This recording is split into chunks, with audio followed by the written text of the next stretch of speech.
I'm someone who enjoys racing games of every type, more or less. Kart racers to sim racers, open world arcade to linear police chase arcade, career racers to those where you just pick events from a list and race, or do nothing but championship series. Some aspects I enjoy more than others, mind you. I'd almost never choose a kart racer over a sim, purely because I like it when my skill is the deciding factor. And I'd usually prefer the pacing breaks offered by an open world to just slowly completing a list of races. But I still have a predisposition toward racing games. So when I bought the Need for Speed Hot Pursuit remake by Criterion on sale earlier this year, I expected I was in for a treat. I'd only ever played the demos for Hot Pursuit 2010 and Most Wanted 2012 back in the day, but they were so gorgeous, and the smooth, high-speed drifting was really appealing to me. I also tend to enjoy police pursuits more when you can choose to play as the police, when you have options for combating them if you're the dudes running from the police, and when they're contained to the duration of a single event. All three boxes are ticked in Hot Pursuit 2010. Now I can play the game at 60 FPS on a PS5? Just for $5? Sign me up. Fast forward to now though, I don't like this game. I don't like it much at all.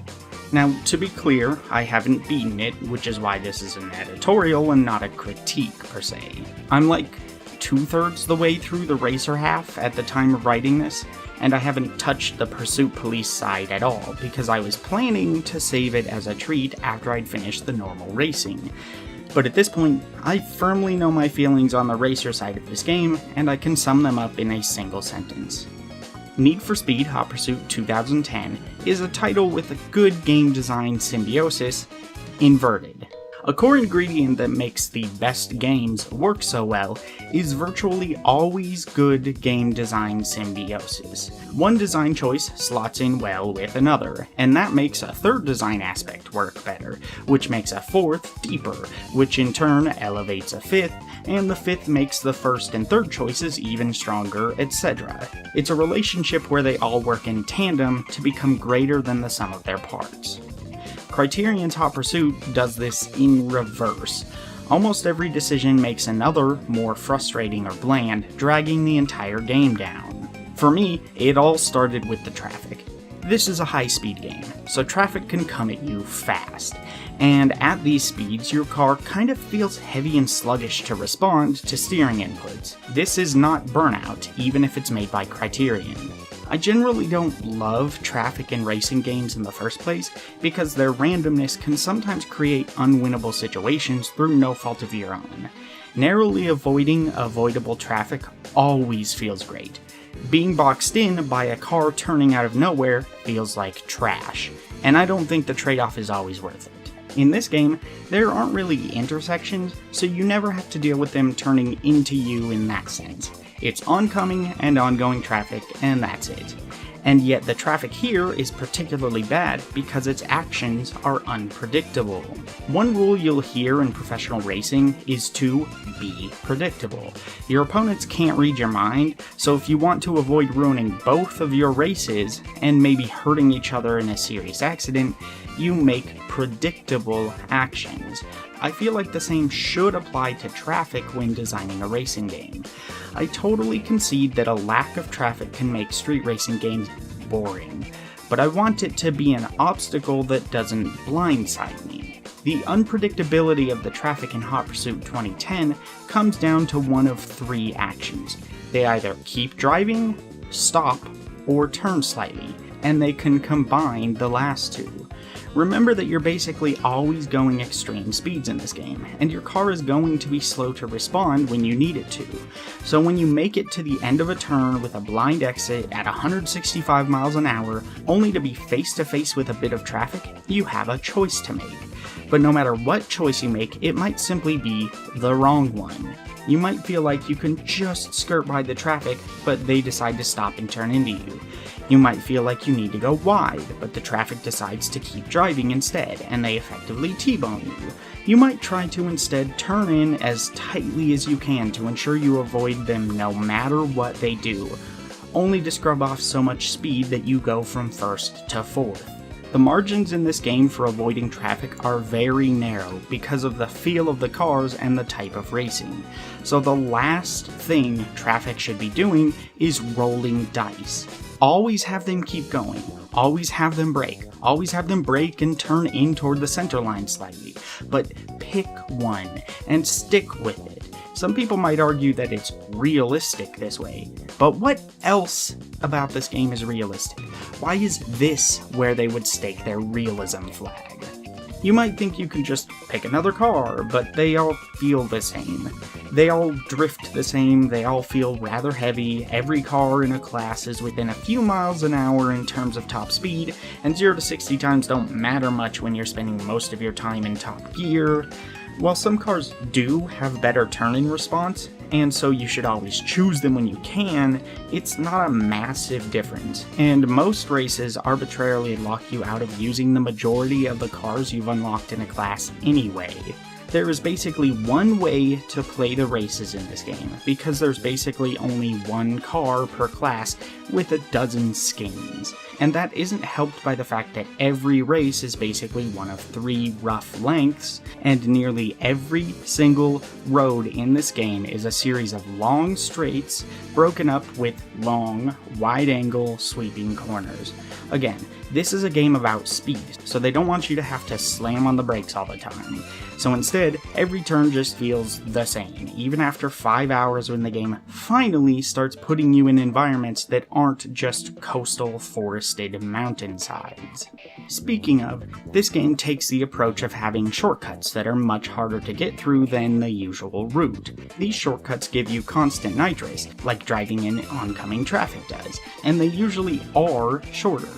But they're also usually riddled with rocks and tight corners, and half of them are made of dirt that drastically limits your top speed.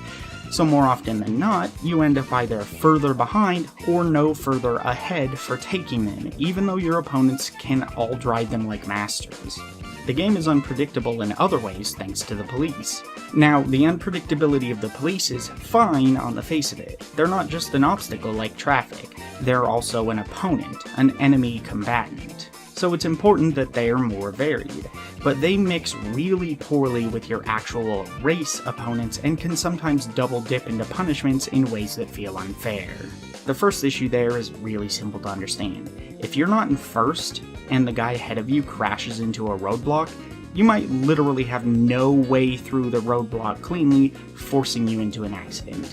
And it's possible that accident destroys your car if it's damaged enough, ending your race immediately.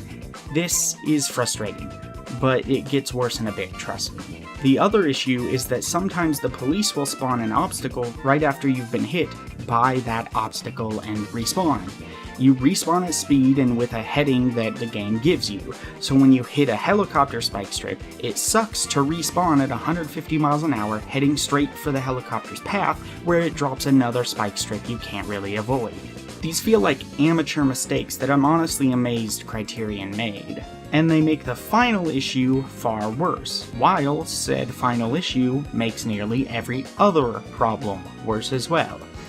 This game has rubber banding that is so fucking hardcore that nothing other than the last mile of the race really matters, and you either can win by that point or you can't, based on how much nitro or turbo you have ready to pull ahead. Seriously, unless the AI bugs out, you will never find yourself far enough ahead of your opponents through skill to have a comfortable race, and you will never be too far behind to catch up if you're racing even slightly competently, luck aside.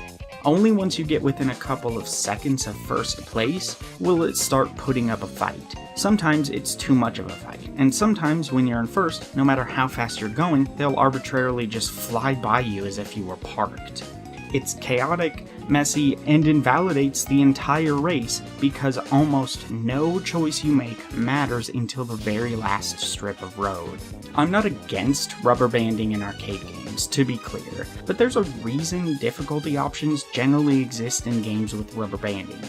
Because sometimes it can be suffocating and make races all blend together. Not a good look when the repetitive cars, repetitive environments, and repetitive track design already make that a serious problem. Ultimately, your rubber banding should never invalidate the race while making the last mile the only part that matters. Doubly so because it also means if you make a mistake right before the last mile, you might as well just give up.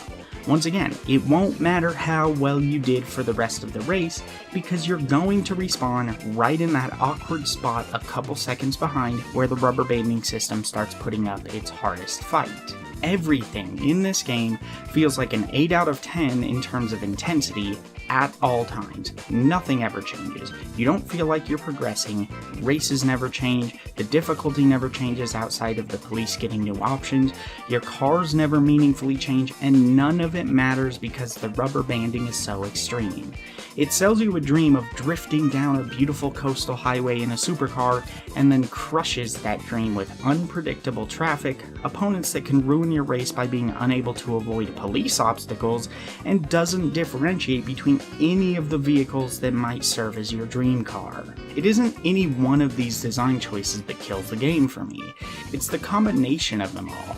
It simply sucks when you end up crashing into traffic a mile and a half before the finish because the traffic turned into you. Then you respawn and the opponent that passed you crashes into a roadblock ahead, forcing you into another collision, and then leaving you in last place with just a mile left and no nitrous because you needed it to get back up to your top speed twice already.